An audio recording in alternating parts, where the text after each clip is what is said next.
Jeff Bezos, a name that today echoes in every corner of the business world.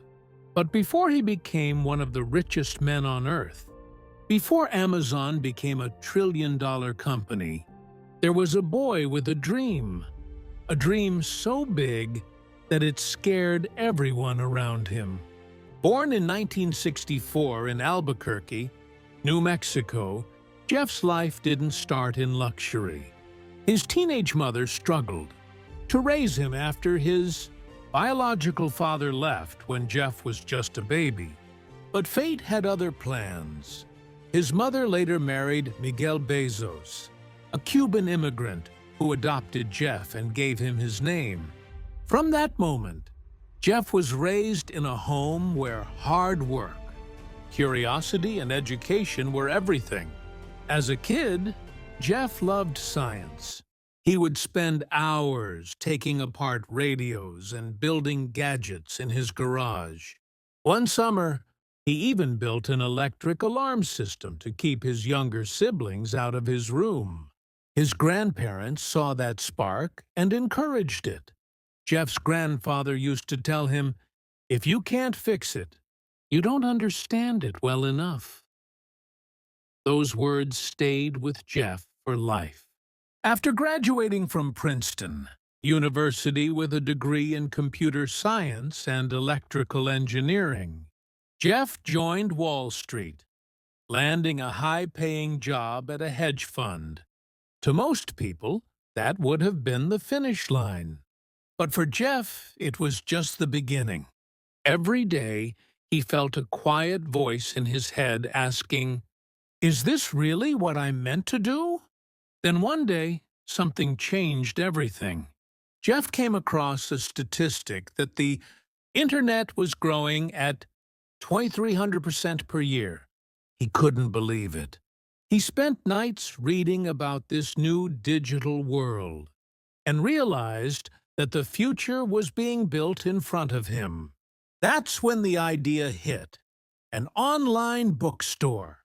It sounded crazy in 1994, but he saw something no one else did.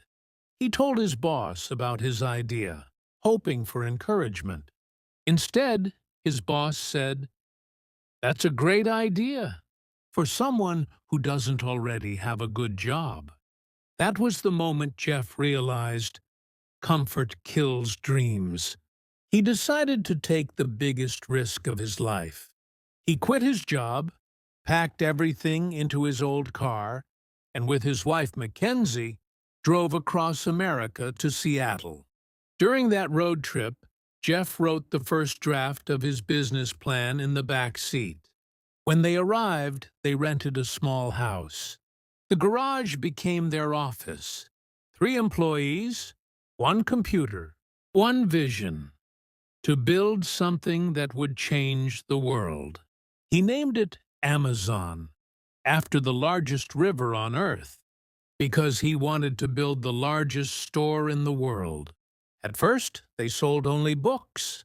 Jeff personally packed the boxes, taped them by hand, and drove them to the post office. When the first order came in, they celebrated like they had conquered the world. But success didn't come fast. Many laughed at him. "People won't buy books online," they said. "It's impossible to compete with bookstores." But Jeff believed in the power of the internet.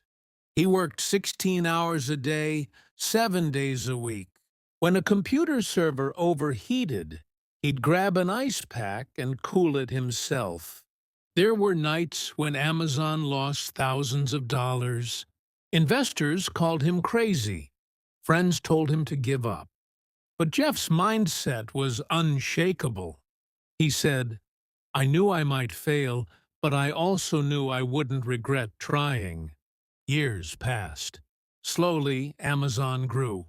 First thousands of customers, then millions. Jeff didn't stop at books. He expanded into electronics, clothes, and everything imaginable. Amazon became the everything store. And yet, he still faced storms. In 2000, during the dot-com crash, most internet companies collapsed. Amazon's stock fell 90%. People called it a disaster. But Jeff smiled and said, "It's only day one." That became Amazon's internal motto, Day One, meaning the company would always act like it was just starting, always hungry, always innovating. While others panicked, Jeff focused. He introduced Amazon Prime, Kindle, AWS, and later Alexa. Each one faced criticism at first. Each one changed the world. When Jeff launched Kindle, people said, "No one will read digital books." Today, millions do. When he built AWS, competitors mocked him. Today, AWS runs half of the internet. When he launched Prime, they called it foolish. Today, it's one of the biggest membership programs on Earth. Bezos once said, "If you want to be inventive, you have to be willing to fail." And fail he did, many times. Fire Phone failed. Auctions failed. Even early Amazon studios struggled. But Jeff didn't care about failure. He cared about learning. He believed in long-term thinking. While other CEOs focused on the next quarter, Jeff focused on the next decade. He told his team, "We are stubborn on vision, flexible on details." That's how innovation happens. You never lose sight of the destination, even when the path changes. By the late 2010s, Amazon became a trillion-dollar company. Jeff Bezos became the richest man alive. But he didn't stop. He turned his eyes toward space.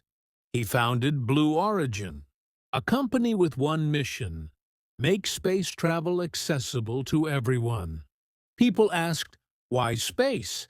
Jeff replied, "We have to go to space to save the Earth." He believes that one day, millions will live and work in space, preserving our planet for future generations. But success came with criticism, too. People called him greedy. They said Amazon was too powerful. But Jeff always returned to his core belief: customer obsession. He once said, "The most important single thing is to focus obsessively on the customer." Our competitors will never love us, but our customers might. Every year, in his letters to shareholders, he reminded them, "It's still day one." Because the moment you think you've made it, you stop growing. Jeff's journey is proof that great dreams don't start with resources. They start with resilience.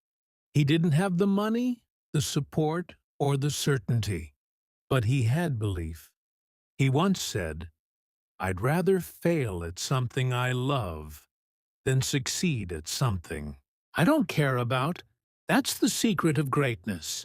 Passion is fuel, vision is the map, and persistence, that's the engine. If you're watching this, remember, you don't need everything to start. You just need the courage to begin. You don't need approval. You need purpose.